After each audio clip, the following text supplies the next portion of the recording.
Welcome students. ইংরেজি বর্ণমালার বাদিক থেকে 17তম অক্ষরের ডান দিকের 6তম অক্ষর নিম্নের কোনটি?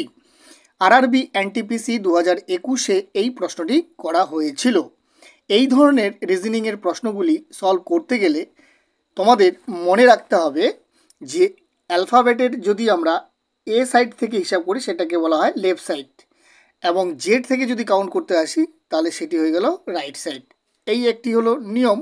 এবং দ্বিতীয় যেটি হলো সেটি হলো যে বাক্যটির মধ্যে বা প্রশ্নের মধ্যে যদি দুটো সাইড ডিফারেন্ট দেওয়া থাকে তাহলে অবশ্যই তোমরা সেই দুটো সাইডকে যোগ করবে।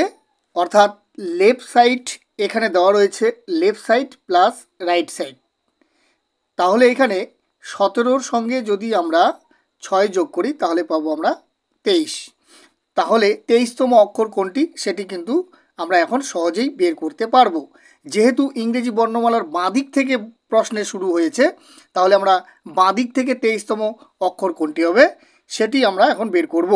বাঁ দিক থেকে 23তম অক্ষর হলো ডব্লিউ, অর্থাৎ অপশন নাম্বার সি এই প্রশ্নের সঠিক উত্তর।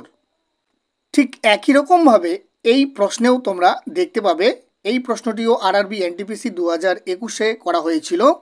ইংরেজি বর্ণমালার ডান দিক থেকে 18তম অক্ষরের ডান দিকের 7তম অক্ষর নিম্নের কোনটি?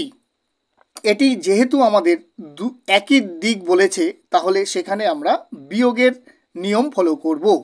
যেহেতু দুটো সাইড একই সাইড তাহলে রাইট সাইড মাইনাস, যেহেতু আবার ডান দিক বলেছে তাহলে আবার রাইট সাইড, তাহলে 18-র সঙ্গে যদি আমরা 7 মাইনাস করি তাহলে আসবে 11তম। অর্থাৎ 11তম আমরা কোন দিক থেকে কাউন্ট করব? যেহেতু প্রশ্নের শুরুতেই বলেছে ডান দিক থেকে, অর্থাৎ জেডের দিক থেকে আমাদের 18তম অক্ষরের ডান দিকের সংখ্যা বলেছে, তাহলে অবশ্যই উত্তর করার ক্ষেত্রেও কিন্তু আমাদের মনে রাখতে হবে যে জেড থেকে 11তম অক্ষর কোনটি।